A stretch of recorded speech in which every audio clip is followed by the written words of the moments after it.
On March 1st, Akira Toriyama, the creator of the beloved Dragon Ball series and one of the designers of Dragon Quest, died. Dragon Ball Z was an entry point to anime for many Americans with Toonami. The reach of DBZ doesn't need to be described to you, because you already know. People around the world did the spirit bomb in honor of Akira Toriyama, most notably Argentina, having a massive turnout for it. It was like watching a live-action adaptation of the Boo Saga or something. Peru did a huge mural in honor of the beloved creator.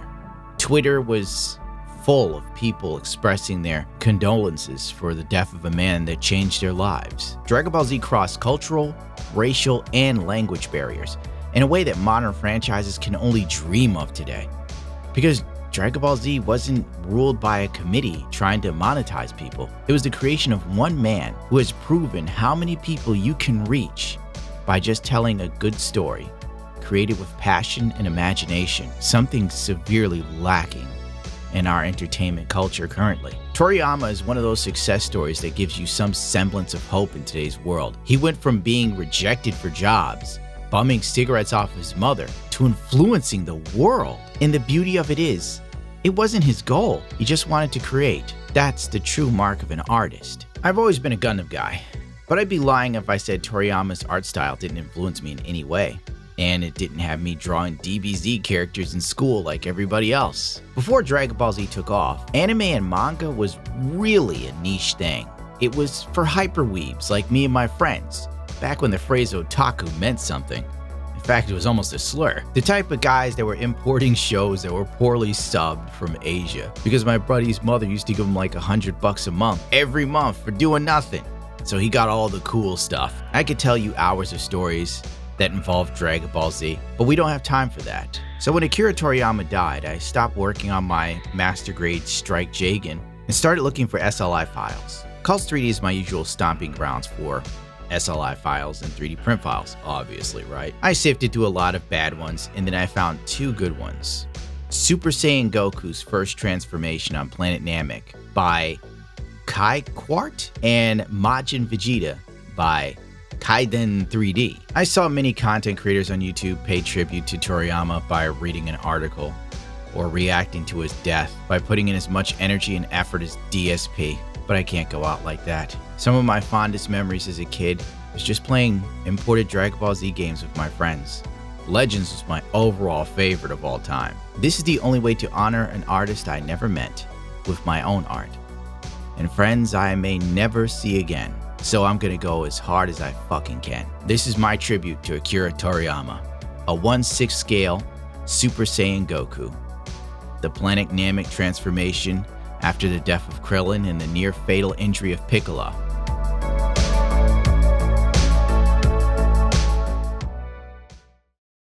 I'm just shooting through here using Chitubox Pro, actually, to put supports and everything on this file.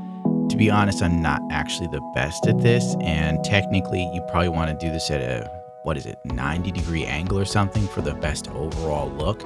But unfortunately, that would lead to having support nub marks on the back of this print, and it would look really bad. So I'm going to be lazy and kind of print everything upright, which will lead to a lot of layer lines and stuff like that, which do suck, but you know, I'd rather do like a layer line or two rather than trying to clean up all these godforsaken nubs. I'm going to be working with the Uniformation GK2 3D printer. I'm also doing a review for this on my paint channel, so I figured, you know, two birds, one stone.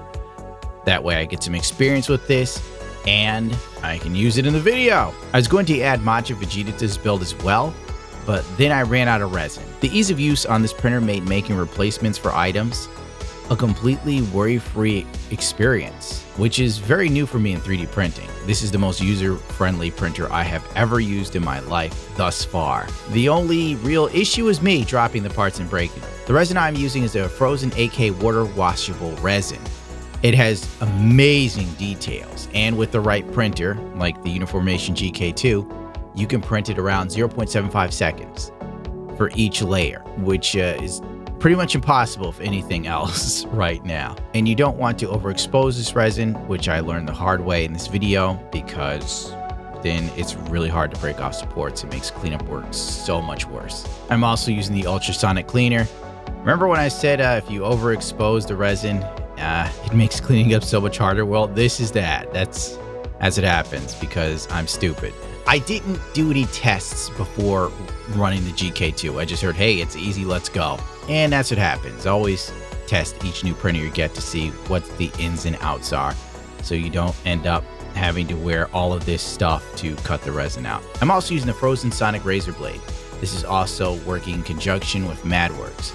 This isn't that bad. Do you need it? No. Does it make things a little easier? Yes. Is it necessary? Depends on how precise you want to be. That's the best way I can sum up this very expensive piece of kit. But, you know, we're not here to review parts.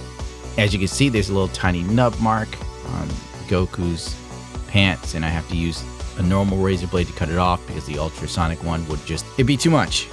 Here's Goku in all of his glory. Overall, this sculpt is absolutely brilliant. This is one of the best SLI files for Goku that I've ever seen. Everything about this just pops. I hope that the artist makes more Dragon Ball Z stuff because I totally print them.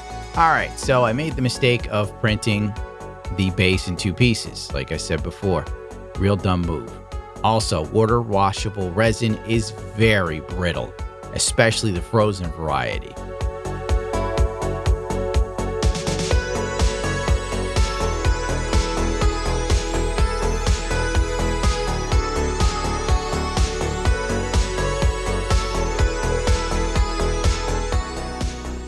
So I still had to find a way to drill inside of these to create a bigger hole and fill the inside of the base with my own mixed resin because, listen, I ran out of resin to reprint the base, okay? So, you know, we have to take what we got and work with it and make it work. I love clear resin, by the way, because you could do so much with it as far as creativity. It's just wonderful to put a dye in there and just see the colors change. Making water dioramas is one of my favorite things for the sheer beauty of it. It's almost like playing God if God had autism. Normally you want to degas this stuff and get rid of all the bubbles, but since it's inside of the base, it doesn't really matter. You might be wondering, why would he do a glamour shot like this again? Well, it's quite simple. I pulled out my anamorphic lens, and I love anamorphic lenses for filming. They're absolutely beautiful. This is literally the type of lenses they use in major movies. Now for the least fun part of resin printing, cleaning up these pieces. An absolute nightmare. I'm using a vacuum machine I bought from Micro Mark, I believe. This thing can handle resin dust and wood chips. It's something you definitely want to use. I may have gone overkill by also wearing a full face mask, but believe me, you don't want resin dust in your eyes. It sucks. So I'm going maximum protection here. If you're looking for this machine, maybe I'll put it in the description, but it's not for the faint of heart. I recall paying around $500 for this, which you might go, that's insane. And I'd say, you haven't worked with resin for prolonged periods of time. Unfortunately, the spare Goku head I had printed that had less imperfections fell and hit the floor, and one of Goku's Super Saiyan hairs broke clean off. I'm also trying to rescribe in some of the hair detail that was lost due to sanding. And this is the one thing that sucks the most about resin printing. Supports can lead to you sanding out details, and trying to put them back in is an absolute stinker of time.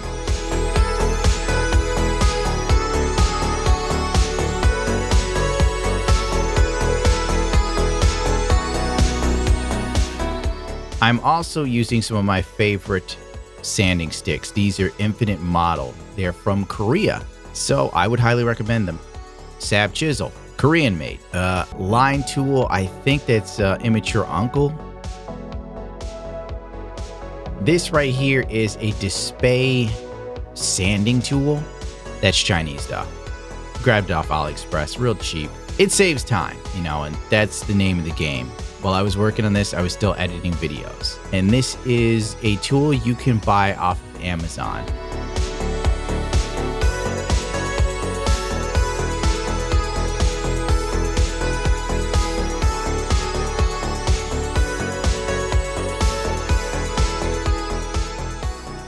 I'm now mixing skin tone colors. You can use anything you want. You will notice that I used a purple base with red highlights.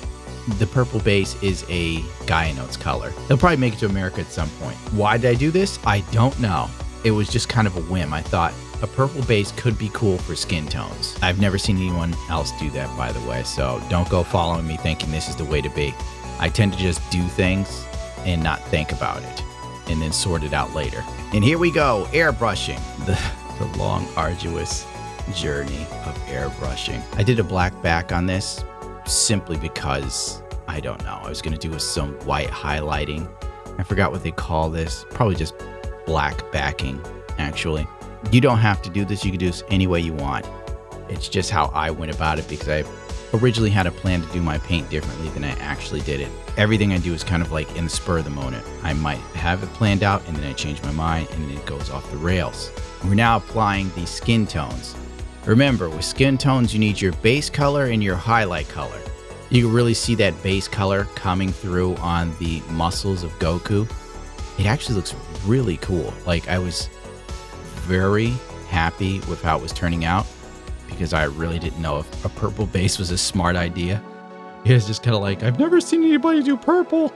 And that was literally my whole reasoning to do a purple base. But it works, so sweet. There you go, because I thought black would be too rough. I see a lot of people do black bases for stuff, especially skin tones. I really don't believe in a black base for a skin tone, like I don't believe in a black base for whites, but that's just me. A lot of people hand paint at this point when it comes to these sort of small details, which is nothing wrong with that. If you're a good hand painter, this will not be an issue for you. But since I'm not that confident in my hand painting, in the sense of layering the red would take far too long, I masked off Goku's boots, which is also time consuming, but the overall results will pay for itself in dividends because I want this to be the best I can make it. Even though I airbrushed this in and masked it occasionally, sometimes the masking tape moves ever so slightly and you get paint where you don't want it. So painting a darker color like this very dark Prussian blue, I would say, from Vallejo, it's easier to touch up a small detail than to paint a whole bunch of red like this. It's kind of relaxing too. You know, I was listening to the King Cobra stuff from Snake Bones podcast. Pretty funny stuff, tubes. I am now adding flesh washes to Goku. Now, I know he's an anime character, and my original thought was to not add flesh tones. I just sort of felt like, let's see what would happen. With flesh tones, you want to do a little wash, and then you clean it up with, I see a lot of people use paper towels. That sucks ass. Don't do that. Get yourself some of these little dabbing sponges. I forgot the names of them, but these are perfect for the job. It gets what you want just right. It's too unpredictable with a paper towel. The brushes I'm using for small detail work and the eyebrows and facial features, etc., are Da Vinci Maestro's Series 35, I believe. They're very expensive hair brushes. Only use them with acrylics and water-based prints. Never anything with solvents. But I highly recommend these brushes 100% if you are serious about hand painting. They are the best brushes I've ever owned.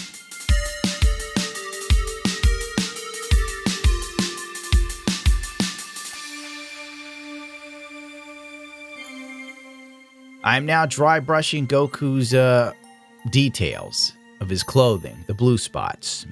Use really cheap brushes for this, or you could buy expensive brushes specifically for dry brushing. But overall, this is one of my favorite techniques because you could be lazy with it and get good results, but don't be sloppy. If you get sloppy, you'll get blue all over the place. Lord knows I know.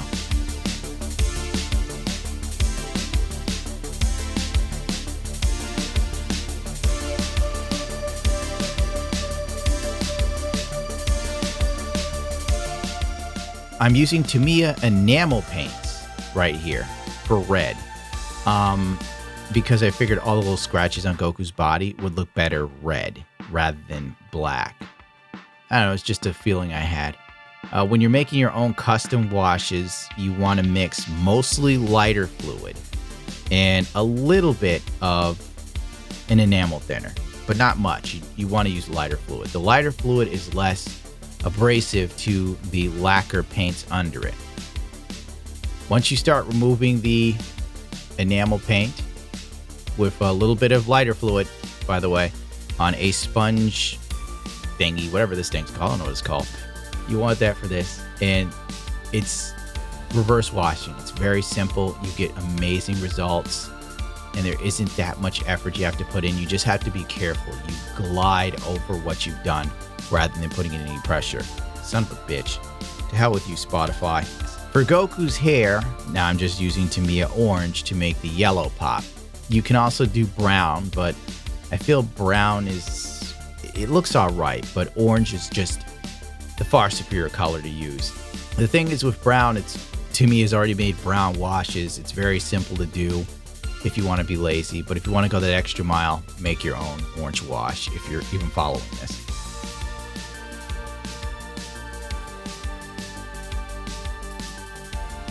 I am trying like hell to paint in all these little orange spots. I've mixed black and orange, and it looks kind of black or brown, whichever way you look at it, but it's just a little extra something to sort of create the shadow within Goku's clothing. You don't have to do this, but it definitely helps. For the hell of it, I am putting magnets inside of this because why not? Most good models have magnets to secure the keys in place. The final shots of clear coat, so that way we can seal everything we've done, call it a day. The work is over-ish.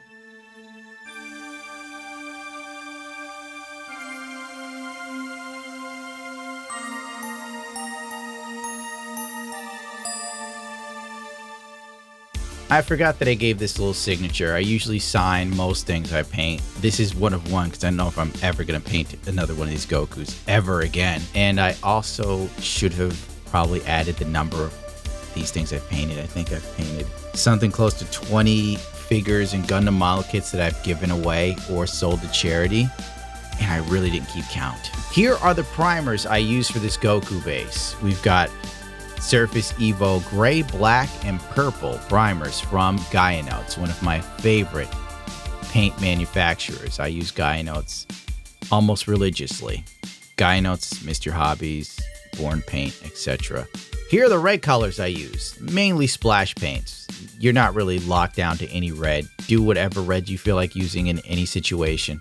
The blue colors I used, once again, with some black, forgive me. Nothing static.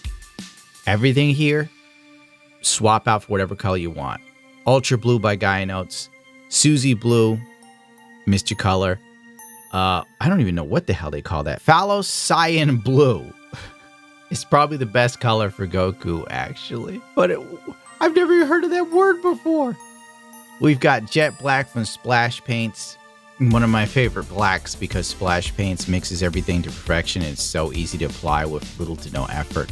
And the clear black from Gaia Notes. This is very useful if you paint female figures and they're wearing stockings or something. Skin tone colors. I realize now that, once again, this is all subjective in the sense of you can pick whatever color combination you want. And there's so many companies that have so many different skin tone colors that literally you don't really need a lockdown formula for me. Because in all honesty, I just sort of went with what I had and didn't put a lot of thought into it. But I made sure Vegeta had a more pinkish hue rather than Goku, who seems a bit paler, due to what I've seen from photos and videos of, obviously, Dragon Ball Z.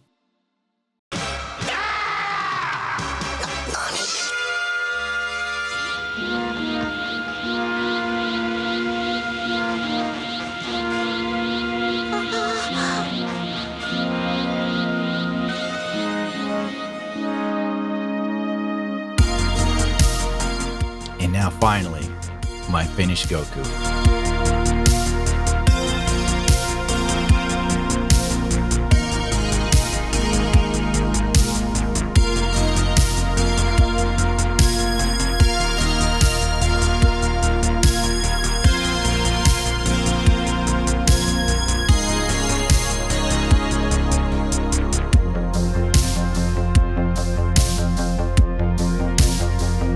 Well, thank you for everything, Akira Toriyama. Some of my best memories involved your anime with my friends. And the best way I can honor an artist is with art.